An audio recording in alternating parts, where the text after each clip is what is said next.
হাদির মতো হাদি প্রতিদিন জন্মায় না, যুগের পর একজন জন্মায়। অতএব এইটা আমরা মানতেও পারি না, মানতেও কষ্ট হয়।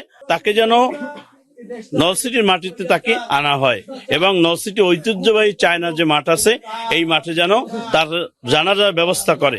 কারণ এই নলসিটির মানুষ, আমরা দেখছি যে ভুট্টো সাহেবের জন্য মানুষ যেভাবে কাটছে তার জন্য আজকে সেইভাবে কাটতেছে। অতএব তার জানাজাটা অবশ্যই নলসিটিতে হইলে সবাই অংশগ্রহণ করতে পারবে। তাকে যারা খুন করেছে, হত্যা করেছে, সে বলে গেছে যে আমি মরে যাই তাতে সমস্যা নাই, কিন্তু আমাকে যারা খুন করবে তাদের যেন বিচার হয়। কারণ আজকে যদি হাদি ভাই যে খুন করেছে তার বিচার না হয়, তাহলে আগামীকালকে সে হাসনাতের উপরে হামলা করবে, পরশু ব্যারিস্টার ফুয়াদের উপরে করবে, তরশু নুরুল হক নুরুর উপরে করবে, এরপরের দিন নাহিদের উপরে করবে, তারপর আখতার বাড়ি।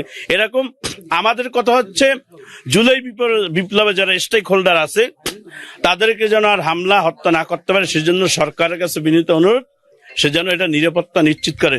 সে বিএনপির হোক, সে জামাতের হোক, যে দলের হোক। ভুট্টো সাহেবের মতো লোক প্রতিদিন জন্ম নেয় না, এখনো নেয় না। দেখছেন ভুট্টো সাহেব কবে মারা গেছে, নিচ্ছে এরপর আর কোন নেতা হয়েছে?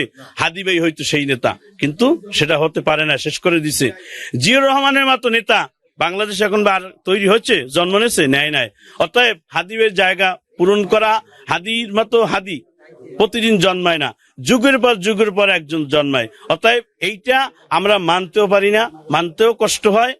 আর হাদিবের জায়গা শূন্য হবে না। তবে আমরা জুলাই যোদ্ধা যারা আছি, জুলাই বিপ্লবে যারা একমত আছি, তারা চেষ্টা করব এই আজাদির লড়াই চালিয়ে যেতে, এই বিপ্লব টিকিয়ে রাখতে। জুলাইকে ধারণ করে আমরা সামনে, হাদি ভাইকে স্মরণ করে, তার চেতনাকে ধারণ করে আমরা সামনে অগ্রসর হতে চাই। এটা আপনারা দেখবেন যে শুধু আমি না, যত জুলাই বিপ্লবের সৈনিক আছে ঢাকা থেকে শুরু বাংলাদেশের সকল দলে সবাই কিন্তু সে কথা বলছি, আমরাও একমত। ইনশাল্লাহ আমরা বাংলাদেশ, নূতন বাংলাদেশ পরিবর্তন না হওয়া পর্যন্ত আমাদের এই আজাদির লড়াই, এই জুলাই বিপ্লবের লড়াই চেতনা ধারণ করে আমরা সংগ্রাম চালিয়ে যাব। হাদি ভাই যে আমাদের মাঝে নেই সেটা আমরা শুধু শোকার্তই নয়, শোককে শক্তিতে পরিণত করে আমরা 3টা দাবি বর্তমান প্রেক্ষাপটে আমরা দাবি করতেছি।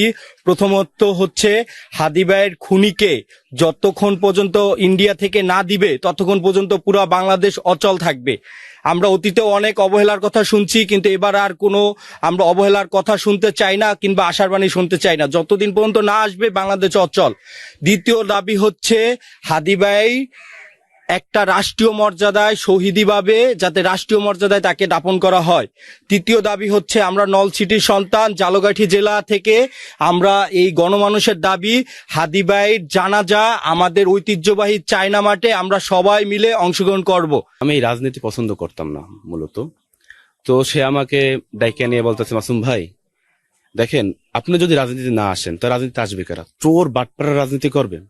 আপনাদের মতো যদি মানুষ যদি রাজনীতি না করেন তাহলে তো টেন্ডার বা দুর্নীতি অন্যায় হবেই। তাহলে আপনার রাজনীতি আসতে হবে। তো তার পরামর্শে দেখা যায় রাজনীতিতে জড়ানো। আমি এনসিপি ঝালকাঠি জেলার যুগ্ম সমন্বয়ক। তো দেখা যায় তার পরামর্শে তাকে আইডল মেনে রাজপথে আসা। এবং দেখুন 5ই আগস্টের পরে আপনার অনেক নেতা যারা আছে তাদের দেখা যায় বিভিন্ন সমস্যা রয়েছে, চাঁদাবাজি বা কাউকে সুপারিশে চাকরি।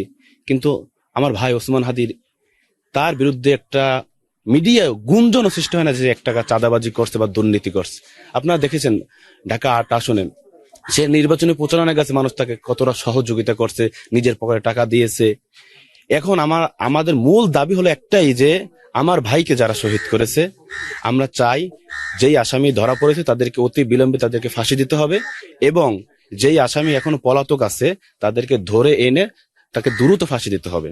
এবং যদি আমরা ব্যর্থ হই এখানে, আমার উপদেষ্টা বলেন বা যারা আইন উপদেষ্টা বলেন, এরা যদি আসামিকে ধরার জন্য ব্যর্থ হয়, আমি বলবো তারা পদত্যাগ করুক, এবং তাদেরকে আমাদের প্রয়োজন নাই। কারণ আমরা তাদেরকে ভালোবেসে, জুলাই আন্দোলনের মাঠে থেকে ভালোবেসে তাদেরকে আমরা বসাইছি ওখানে। এখন যদি তারা যদি আমাদের নিরাপত্তা না দিতে পারে, তাহলে আমাদের তাদের তো কোনো দরকার নাই। আমরা বিপ্লবী সরকার গঠন করবো, তারা পদত্যাগ করে চলে যাক। ওসমান বিন হাদি এই এলাকারই সন্তান, এখানেই জন্ম, এখানেই বেড়ে ওঠা।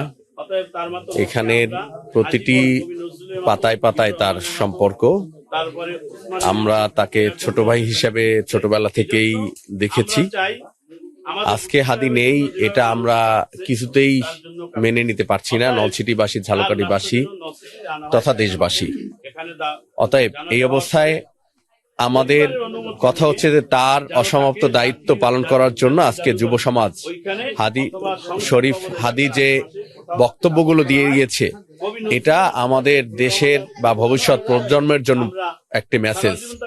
অতএব প্রজন্মের পর প্রজন্ম তাকে স্মরণ করবে, তার এই বক্তব্যগুলো অনুসরণ করবে, নতুন নতুন জেনারেশন তৈরি হবে এই বক্তব্যের প্রেরণাকে ধারণ করে। অতএব এক ওসমানের অনুপস্থিতিতে লক্ষ ওসমান জন্ম নিয়েছে বিশ্বাস করি, তবে ওসমান বিন হাদিকে তো আর আমরা পাবো না, এটা আমাদের বিকল্প নেই, হাদি একটাই। তো সে অবস্থায় আমাদের নলছিটিবাসীর দাবি হচ্ছে যে এখানে তার ফ্যামিলির সাথে কালকে কথা হয়েছিল, তার ভাই ওমর একথা বলেছিল যে এখানেই আমরা দাফনের চিন্তা করছি।